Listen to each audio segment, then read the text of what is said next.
Hey guys, Ryan here. If you've been playing Modern Warfare 2 and you're wondering what the best settings are, let's get into it and let's break that down. We're going to begin by talking about sensitivity. I would recommend anything between 4.4 to 7.7. I myself actually use 10.10 sensitivity, but I don't generally recommend for people to use that, and that's just something I'm more comfortable with because I play with high sensitivities.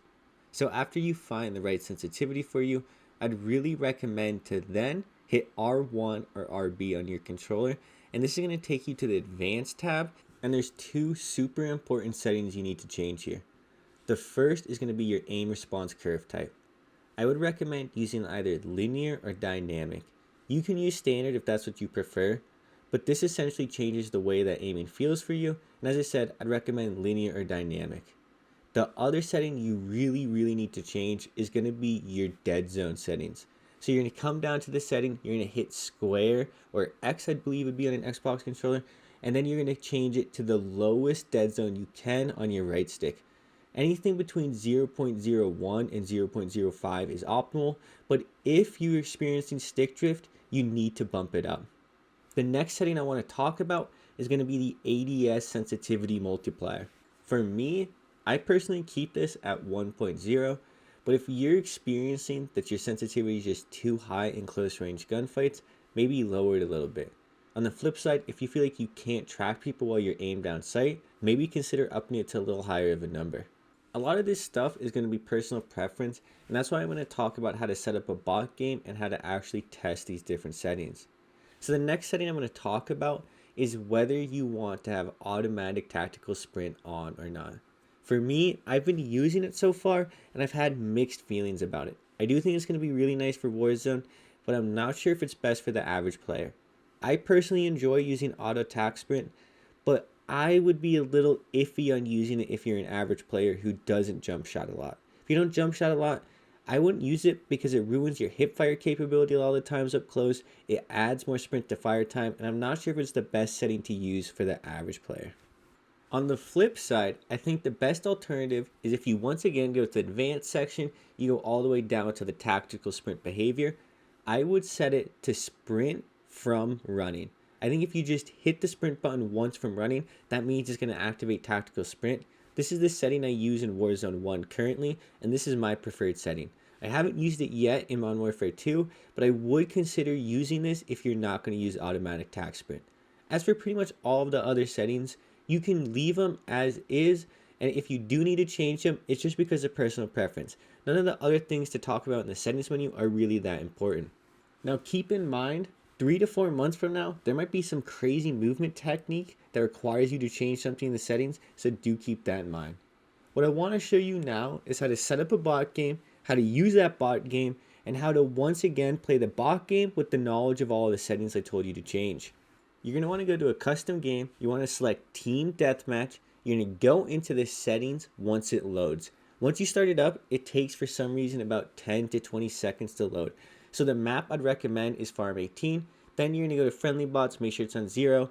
Then go to enemy bots, set it to 6 people, put it on recruit. You can up the settings, but I really recommend just recruit. The next thing is make sure your time limit and score limit are both on unlimited, so you aren't limited by anything but your own time want and just how much you want to actually shoot bots. The second thing, just load up. You're going to have to set up a class, and you're going to probably have a lot of attachments unlocked, so just set up a basic class. I don't even really set up that good of an M4 class.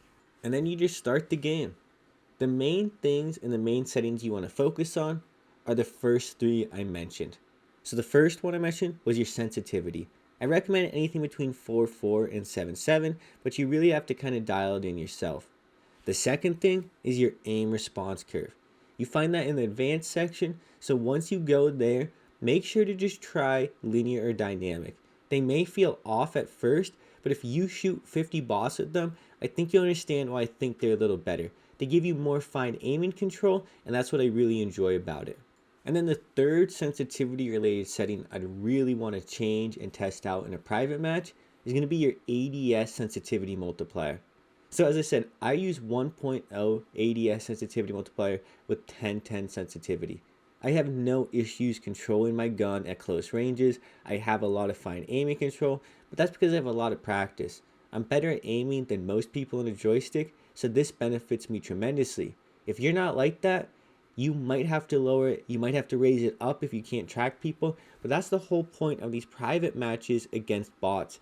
You don't have to go in a public match and sit there and get destroyed by a bunch of sweats with the skill-based matchmaking and it ruin your experience. All you have to do is come to this private match, set up the bots, test all of the different settings I talked about, and this is what I really enjoy about it. The next two settings I'd really recommend trying are going to be the sprint settings. So if you don't know, automatic tactical sprint is just when you hit forward, it puts you into a tactical sprint. The issue with this for a lot of people is it makes shotguns unusable, it makes hip firing very difficult, and it sometimes gets them killed because if you use a tactical sprint, you have increased sprint to fire times. So this means you have a little bit more of a delay before you can shoot from sprinting. So that's why it's a little iffy if you want to use automatic tactical sprint, and if you're a shotgun player, I really would not recommend using it. That's why I'd recommend to use this tactical sprint from run option.